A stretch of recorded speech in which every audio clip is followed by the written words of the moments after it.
اعوذ باللہ من الشیطان الرجیم، بسم اللہ الرحمن الرحیم۔ السلام علیکم ورحمۃ اللہ۔ سورۃ النساء آیت نمبر 89۔ ودوا لو تكفرون كما كفروا فتكونون سواء فلا تتخذوا منهم أولياء حتى يهاجروا في سبيل الله فإن تولوا فخذوهم وَاقْتُلُوهُمْ حيث وجدتموهم ولا تتخذوا منهم وليا ولا نصيرا۔ ترجمہ: وہ منافق تو یہ تمنا کرتے ہیں کہ تم بھی کفر کرو جیسے انہوں نے کفر کیا، تاکہ تم سب برابر ہو جاؤ، سو تم ان میں سے کسی کو حلیف نہ بناؤ جہاں تک کہ وہ اللہ کی راہ میں مدینہ کی طرف ہجرت کر کے اپنا صدق و اخلاق ثابت کریں۔ پھر اگر وہ اپنے معاہدہ امن سے روگردانی اور جارحیت کا ارتکاب کریں تو انہیں گرفتار کر لو اور دوران جنگ انہیں جہاں بھی پاؤ قتل کر ڈالو، اور ان میں سے کسی کو حلیف نہ بناؤ اور نہ مددگار۔ تو یہاں پہ بات کس کے بارے میں ہو رہی ہے؟ منافقین کے بارے میں۔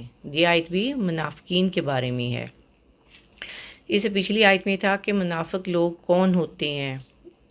تو یہ وہ لوگ ہیں جو اپنے آپ کو مسلمان کہتے ہیں، نمازیں بھی پڑھتے ہیں، زکوٰۃ بھی دیتے ہیں، ظاہری طور پر تو سب کچھ کرتے ہیں، مگر اندر سے ان کے دلوں میں کفر ہے۔ یہ مرتد ہیں، یہ صبح اسلام قبول کرتے ہیں، شام کو پھر جاتے ہیں۔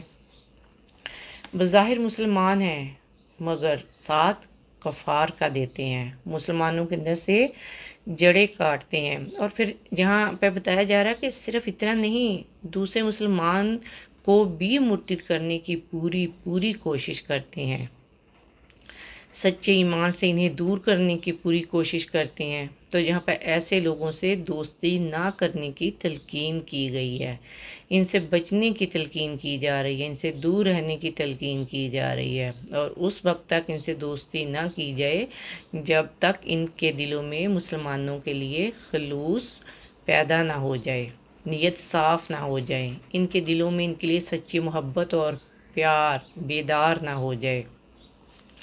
اب یہ چیزیں کیسے ظاہر ہوں گی؟ کیسے پتہ چلے گا کہ وہ مسلمانوں کے ساتھ مخلص ہیں؟ ان کا پتہ ان کے اعمال سے چلے گا۔ یعنی جو منافق لوگ ہیں وہ جہاد کرنے سے کتراتے ہیں، وہ ہجرت کرنے سے کتراتے ہیں۔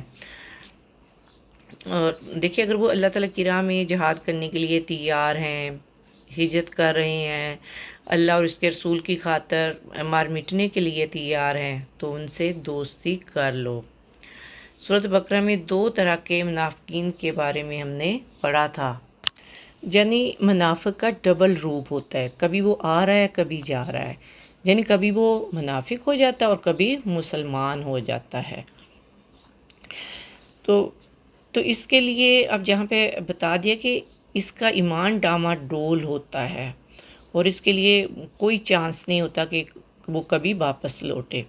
اور دوسری صورت میں اب بتایا جا رہا ہے کہ ایک مومن کی پہچان کیا ہے۔ یہ کیا پہچان ہے کہ یہ منافق نہیں ہے، یہ سچا مسلمان ہے۔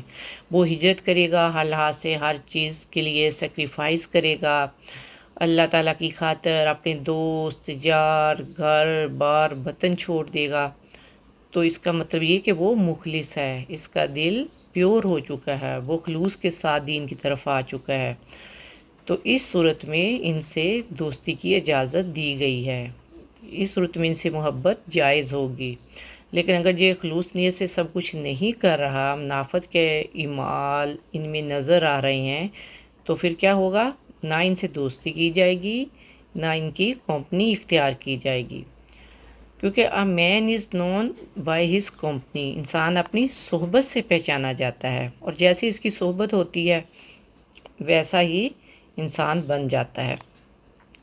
اگر اس کے دوست منافقانہ روش اختیار کرتے ہیں، ان کے دل میں ایمان نہیں ہے، تقوی نہیں ہے، وہ مومنوں کا مذاق اڑاتے ہیں، اللہ تعالیٰ کے احکامات کو معمولی لیتے ہیں، ان کو اگنور کرتے ہیں، انہیں پیریورٹی نہیں دیتے، تو پھر اس طرح کے دوستوں کے ساتھ رہنا خطرناک ہے۔ ان کے بارے میں خاص طور پر اللہ تعالیٰ نے کہا کہ جہاں کہیں بھی یہ لوگ پاؤ انہیں قتل کرو، یعنی ایک مسلمان اپنے آپ کو ان منافقین سے بچا کر رکھے، ان کے ساتھ دوستی کا ہاتھ نہ بڑھائے۔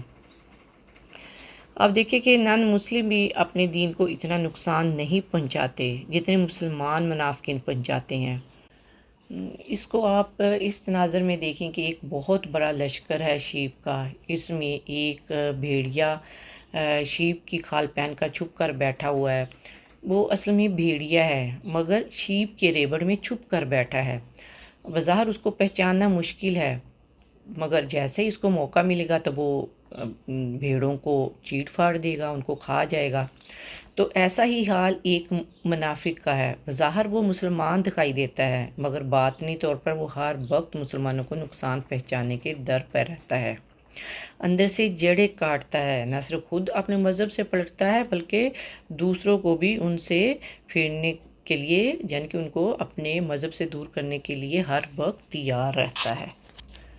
کیونکہ جو لوگ اندر چھپ کر بیٹھے ہوئے ہیں، لبادہ پہن کر اپنے آپ کو ڈسگائز کیا ہوا ہوتا ہے، وہ مسلمان کو کئی گنا زیادہ نقصان پہنچاتے ہیں۔ اور پہلے ہم سورۃ البقرہ میں بھی بہت ڈیٹیل میں منافقین کے بارے میں پڑھ چکے ہیں، اور منافقین کی بہت سی نشانیاں بتائی گئی ہیں، مگر اس میں 3 جو مین نشانیاں ان کی یہ ہیں کہ جب وہ بات کرے تو جھوٹ بولے، وعدہ کرے تو وعدہ خلافی کرے، امانت اسے جب دی جائے تو اس میں خیانت کرے، جھگڑا کرے تو پھٹ پڑے، گالی گلوچ کرے۔ اگر آپ دیکھیں تو قرآن مجید میں منافقین کی بڑی ڈیٹیل میں وضاحت آئی ہے، تو اللہ تعالیٰ نے ہمیں ایک قسم کی وارننگ دی ہے، تو اس لیے ضروری ہے کہ ان سے بچ کر رہیں، اپنے ایمان کو ان سے بچائے رکھیں، ان کو اپنا دوست اور مددگار نہ بنائیں، اپنا حلیف نہ بنائیں۔ اللہ سبحانہ وتعالیٰ ہمیں اپنے آپ کو ایمان پر ثابت قدم رکھنے کے لیے اس آیت کی بکثرت تلاوت کرنے کی توفیق عطا فرمائے۔ ربنا افرغ علینا صبرا وثبت اقدامنا فانصرنا علی القوم الکافرین۔ اے ہمارے رب، ہمارے دلوں میں صبر ڈال دے، ہمارے قدم جمائے رکھ اور کافروں کے مقابلے میں ہماری مدد فرما۔ آمین یا رب العالمین۔ السلام علیکم ورحمۃ اللہ وبرکاتہ۔